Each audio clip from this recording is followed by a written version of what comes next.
Hello ළමයි, welcome back to my channel. අද මගේ විදියට banana milkshake එකක් හදමුද? එහෙනම් අපි හදමු.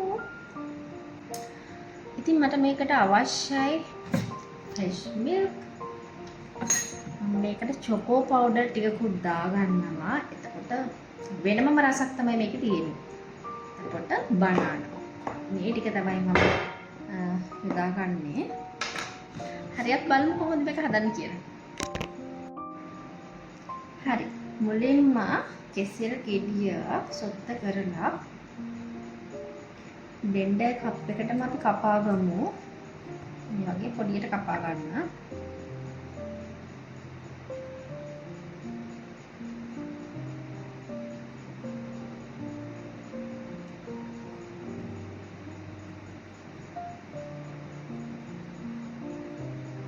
මිල්ක් ෂේක් එක එක විදියට හදන්න පුළුවන්. බනනා මිල්ක් ෂේක් මේක මගේ විදිය තමයි මේ මම හදන විදිය තමයි මම ඔයාලට දෙන්නන්නේ. මේකට මම චොකෝ පවුඩර් ටිකකුත් දාගන්නවා. මේකට මම චොකෝ පවුඩර් හැන්දක් පමණ දාගන්නවා. හැන්දක් හරි දෙකක් හරි ඔයාලට චොකෝ පවුඩර් අවශ්‍යම නැහැ. නිකන් උනත් මේ මිල්ක් ෂේක් එක හදන්න පුළුවන්. මේක චොකෝ පවුඩර් දැම්මොත් මේකේ ටේස්ට් එක වෙනස්. ඔයාලා ඉතින් වෙනස් රසට මේක මේ බනනා මිල්ක් ෂේක් හදන්න කැමති නම් එහෙම කරන්න පුළුවන්. එහෙම නැත්නම් චොකෝ පවුඩර් නැත්නම් චොකලට් උනත් මේකට දාලා ෆ්‍රෙෂ් මිල්ක් දාලා මිශ්‍ර කරලා බොන්න පුළුවන්. එහෙම නැත්නම් මයිලෝ හරි කමන්නේ. ඔයාලට තියෙන දෙයක් මේකට දාලා මිශ්‍ර කරලා බොන්න. ඒක වෙනමම ටේස්ට් එකක්.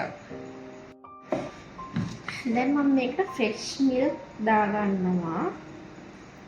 මම මේක ලොකු බනානා ගෙඩියක් තමයි ගත්තේ. ඒකට ෆ්‍රෙෂ් මිල්ක් කප් එකමාරක් විතර දැම්මනම් ඇති. මේකට සුගර් දාන්නේ නැහැ. මොකද බනානා වල සීනි තියෙන නිසා. හරි අපි මේක බ්ලෙන්ඩර් කරගමු. හරි ළමයි. දැන් මම මේක බ්ලෙන්ඩ් කරගෙන ඉවරයි. අපි දැන් මේක ග්ලාස් එකකට දාලා බලමු.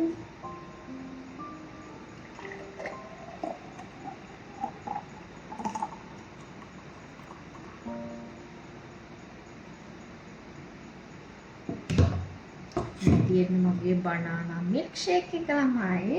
අපි දැන් මේක රස බලමු කොහොමද කියලා. මගේ ආසම බීම එකක් තමයි මේක. ඔයාලා හදන රස කොහොමද කියලා බලලා මට කමෙන්ට් එකක් දාන්න.